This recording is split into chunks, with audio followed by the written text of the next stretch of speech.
Hola amigos, bienvenidos a este segundo vídeo de la reparación y restauración de un motor de la marca Campeón. Es un estacionario de la década de los 60, de los 70, de un solo cilindro, de tipo C2, de 4 tiempos. Si visteis el primer vídeo, lo que hice fue desmontarle por completo. Este motor llevaba más de 20 años parado y queríamos inspeccionar bien el estado de todos sus componentes. Hemos hecho un larguísimo trabajo de limpieza. Este motor había estado en la calle, tenía un montón de óxido. Hemos ido limpiando y preparando una a una todas las piezas del motor para hacer un buen acondicionado. Hemos decapado la pintura antigua, le vamos a dar un nuevo aspecto al motor. He hecho un trabajo de pintura, imprimación, hemos pintado de color negro con una pintura resistente a la temperatura el bloque del cilindro, de rojo el filtro del aire, las letras de Campeón, que era una opción de la época, y el plato de inercia. Tenemos un juego de juntas, retenes y segmentos completos para iniciar el montaje. Vamos con las válvulas. Como veis, ya tengo una válvula montada. La he rectificado con un poquito de papel de lija. En otros vídeos del canal podéis ver cómo realizo este trabajo.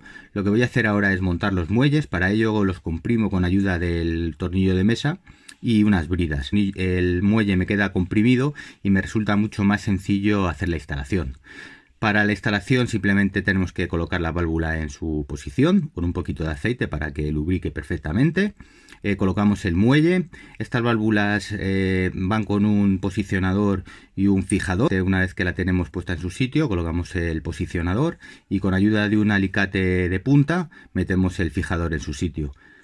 Simplemente nos queda cortar las bridas para que el muelle se estire y vaya a su posición. Le damos unas vueltecitas, de esta manera el muelle va a quedar colocado perfectamente y trabajo realizado.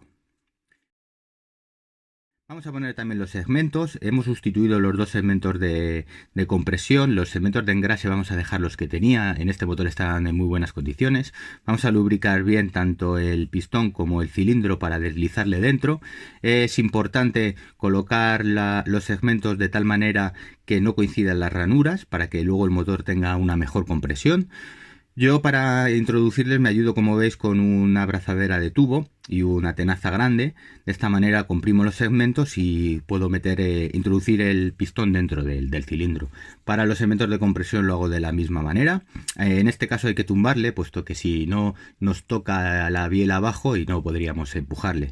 Con la abrazadera de tubos le aprieto fuertemente, le golpeo con la parte de atrás del martillo, algo que sea suave para que no nos marque la cabeza del pistón, y le deslizamos dentro. Es un trabajo sencillito.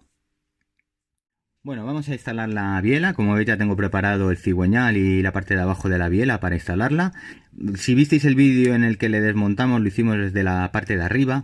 Es muy difícil hacerlo a la inversa de como hicimos el desmontaje, porque además tenemos ahí una pequeña junta que podemos estropear. Lo que voy a hacer es meter el bloque ya completo con el cilindro, con el pistón y la biela colocadas en el cilindro. Lo voy a ajustar bien para que me coincidan bien en el cigüeñal y lo voy a apretar desde la parte de la biela. Coloco el bloque, le sufijo con 4 tornillitos. Estos tornillos los tendremos que dejar ya aprietos, y como os digo, vamos a meter las tuercas desde la parte de la biela. Son unas tuercas de almena. Nos podemos ayudar con un destornillador plano, metiéndole entre las almenas para ayudarnos a girar. Es un trabajo de mucha paciencia porque, bueno, no vemos, apenas nos caben las manos porque el cigüeñal molesta un montón. Lo que tenemos que hacer es colocarle en su sitio. Los tornillos llevan un orificio por donde luego tendremos que meter un pasador que nos coincida con una de las almenas, y así de esta manera se quede fijo. Yo, como os digo, es un trabajo de mucha paciencia. Vamos a comprobar que las válvulas sellan perfectamente. Ahora que lo tenemos todo montado, vamos a girar el cigüeñal para ver que el pistón sube y baja de forma correcta, y le vamos a dejar ya en el punto muerto superior para hacer el reglaje de las válvulas.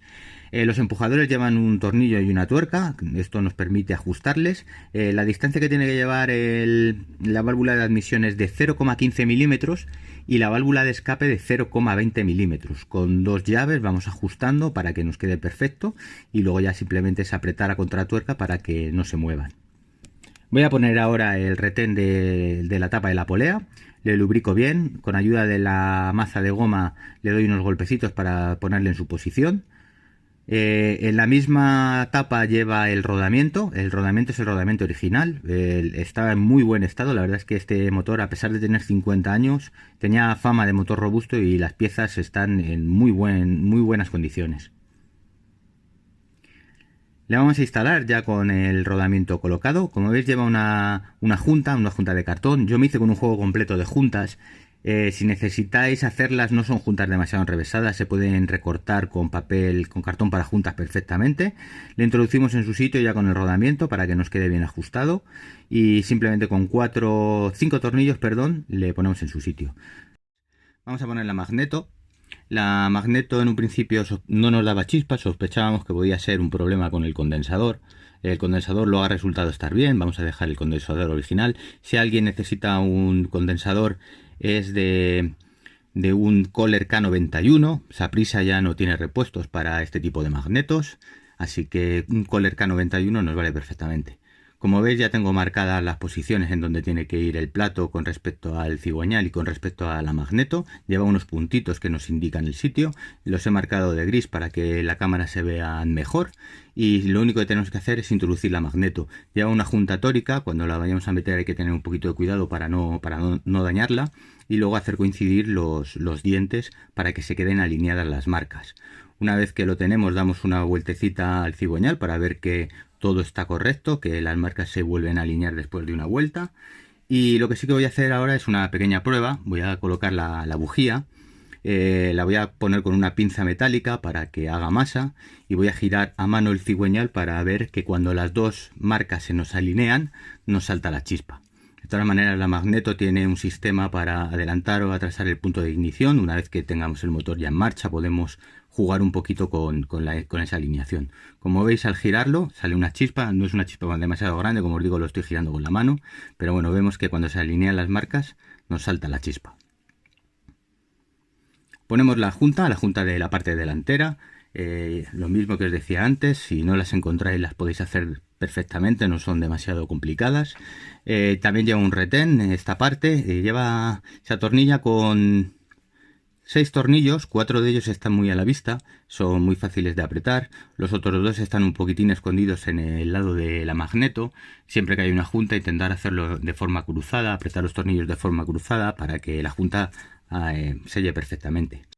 Vamos con la tapa de la culata. Lo que hago es colocar un papel de lija sobre una superficie plana para lijarle un poquito. De esta manera me va a quedar mucho mejor para que la junta me ajuste perfectamente. La vamos a poner en su sitio. Esta rejilla que veis aquí de color blanco forma parte del gobernador de revoluciones. Cuando el motor coge muchas revoluciones, produce mucho aire. Esta rejilla se tumba un poquito. Esta rejilla además va unida por un eje al brazo del acelerador, el cual nos va a hacer que la mariposa del carburador se cierre un poquito y el motor no se nos pase de vueltas. Vamos a poner la junta de culata. Si recordáis, cuando lo desmontamos lo hicimos con una dinamométrica, no conocíamos el torque que tienen que llevar estos tornillos, lo hicimos con la dinamométrica precisamente para averiguarle. Son 6 Newton metro. Vamos a colocar la junta, vamos a poner la tapa y le vamos a apretar. Normalmente para apretar la culata hay un orden específico en el que tenemos que apretar las tuercas. No le conocemos porque, como os digo, hay muy poquita información de estos motores. Lo voy a hacer en forma de cruz, en forma cruzada, para apretarles bien. No es una culata demasiado grande, no tenemos mucho riesgo de que se combe. Vamos a poner la bujía. Necesitamos que el motor ahora tenga un poquito de compresión para instalar el plato de inercia. Lubricamos bien para meter el plato. El plato, como os digo, es una pieza de hierro fundido, pesará entre 8 y 10 kilos, lleva una chaveta, simplemente hay que colocarla en su sitio. Con ayuda de un mazo de goma y un papel para que no se nos estropee la pintura, le llevamos a su posición y colocamos la tuerca. La tuerca tiene unos 36 milímetros, es una tuerca bastante grande. Como tenemos compresión en el motor, nos va a facilitar mucho poderla apretar fuertemente. Cuando la desmonté metí unos destornilladores entre las hélices del plato para poder hacer fuerza. Ahora no quiero hacerlo para no estropear la pintura, o sea que con la compresión del motor y con un poquito de fuerza de los dedos la aprieto fuertemente. Voy a poner la tapa de las válvulas. La tapa de las válvulas lleva una junta de corcho, hay que tener un poquito de cuidado con ella. Lleva una apertura que pondré hacia el lado de arriba y en uno de los tornillos lleva un fijador para colocar el cable de la bujía. Vamos a poner también el tubo de escape. El tubo de escape simplemente es un tubo de hierro fundido, no tiene ningún tipo de silencioso. Ese ruido tan característico de estos motores en parte es gracias a este tubo de escape. Vamos a colocar el alojamiento del carburador, va en la admisión. Estos tornillos son tornillos dobles, los podemos apretar tanto con la llave de vaso como con un destornillador plano. En algunos sitios no podemos meter los vasos porque no caben, con el destornillador plano lo podemos apretar sin ningún problema. Colocamos el carburador es un Zenith 1218. No sabemos muy bien si este carburador funciona con petróleo o alguna vez ha podido funcionar con petróleo. Si alguien conoce ese dato, por favor que lo ponga en los comentarios. Vamos a poner el acelerador, es simplemente una leva excéntrica que empuja sobre el brazo que, como os digo, va unido al eje del gobernador de revoluciones. Hay que apretarlo firmemente para que quede fijo y el gobernador de revoluciones funcione. Una vez que el motor empiece a funcionar, tendremos que ajustarlo un poquito para que funcione de forma correcta. Para eso tenemos esta varilla. Esta varilla lleva dos tuercas. Con las dos tuercas podemos cambiar la longitud de la varilla y darle o quitarle tensión al muelle para que el gobernador de revoluciones funcione de forma eficiente. Vamos a comprobar que todo está bien. Aceleramos, deceleramos, vemos cómo se abre y se cierra la mariposa del carburador. Y vamos a colocar el tapón de drenaje del aceite. Le he pintado también de color rojo, al igual que el tapón de llenado. El tapón de llenado lleva una varilla con la cual podemos comprobar el nivel. Vamos a poner la campana del arranque. La campana del arranque no tiene recogido, simplemente es una campana, se sujeta con tres tornillos, la cuerda se enrolla a mano para dar el tirón, no tiene ningún misterio.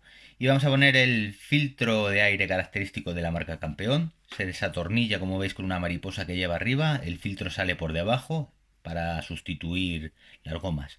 Colocamos la bujía tiene que ser una bujía de cuello largo, las de cuello corto para este motor no sirven, y ponemos la tapa de la magneto. La tapa incorpora el botón de parado. Cuando pulsamos el botón lo que hacemos es drenar la bobina para que no llegue chispa a la bujía y el motor se pare. Vamos a echar el aceite. El fabricante recomienda un SAE 30. Llevará aproximadamente 1,3 litros de aceite. La primera vez que le llenamos le vamos a dejar en la marca de arriba. Una vez que empiece a funcionar, el aceite se va a distribuir y nos bajará un poquito el nivel. De todas maneras, cuando el motor lleve un rato encendido, volveremos a comprobar que el nivel del aceite es el correcto. Colocamos la chapita identificativa nos dice qué tipo de motor es, el número de serie, la potencia del motor, va en el aireador, es el que conduce el aire que refrigera el cilindro. Y bueno, si visteis los vídeos anteriores, el tanque de la gasolina estaba muy sucio, sobre todo por dentro, tenía una capa de óxido. Le metimos vinagre para ablandar un poco el óxido. Después le metimos unos tornillos que agitamos bien dentro. De esta manera los tornillos iban rozando sobre la capa de óxido para sacarla. La verdad que quedó bastante mejor, pero aún así no quedé muy satisfecho con el resultado. Opté por la opción del agua fuerte, el Salfumar. Esto funcionó bastante bien, eché aproximadamente 1 litro, lo tuve unos 20 minutos, una cosa así, y quedó bastante bien. Luego le aclaré con gasolina para quitarle toda la humedad y quedó muy bien. Le di una mano de imprimación y le pinté de color negro mate, que resalta muy bien con el rojo, me gusta mucho la combinación. Como veis, el motor se fija al cuerpo con dos abrazaderas, simplemente hay que colocarlas. Y bueno, con esto empezamos y con esto vamos a terminar. Amigos, como veis ya está todo, está montado el tanque de la gasolina. Buscábamos una estética un poco impactante y el mate negro con el rojo queda bastante bien. Como veis hemos puesto el grifito antiguo del petróleo para que, bueno, es ya a modo decorativo. Vamos a utilizar el tanque grande para la gasolina para que tenga más autonomía. Y como veis, bueno, ya está todo completado. Le hemos colocado un filtro por si algún depósito, algún pozo de gasolina quiere pasar, que no nos obstruya el carburador. En el próximo vídeo ya regularemos bien para que el regulador de revoluciones funcione de forma correcta. Eso lo tenemos que hacer con el motor arrancado y puntualizaremos alguna cosilla. Así que si os apetece, ya, como os digo, en el próximo vídeo damos el tirón a la cuerda y que arranque el motor.